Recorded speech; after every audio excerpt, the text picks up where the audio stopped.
तुमने कहा था कि ये उनका एंड है, तुम्हारा नहीं। देख लिया सिग्नेचर करने का अंजाम। इस सब में नुकसान किसने उठाया है?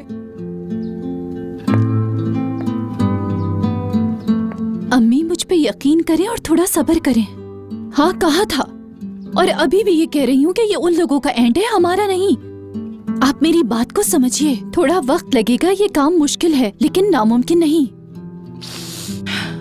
तो बदले में हमें क्या मिला? जिस सालों से हम यहाँ तकलीफें काट रहे हैं, बोलो गोनल। हद तक कि मैंने अपना छोटा बेटा भी कुर्बान कर दिया। क्या मैं इसी तकलीफ के काबिल हूँ? तुम देखो ना हमारे साथ हो क्या रहा है गोनल।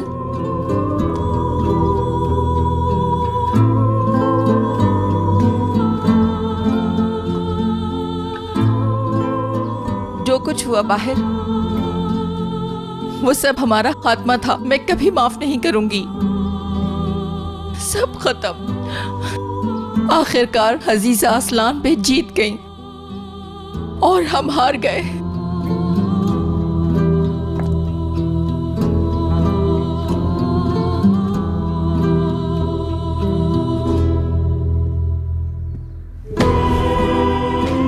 अम्मी उदास मत हो, हमने कुछ नहीं खोया। क्यों कह रही हैं कि हम हार गए हैं?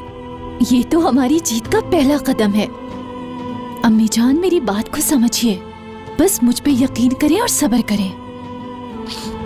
मैं आपके सारे दुख दूर कर दूंगी, ये मेरा वादा है आपसे।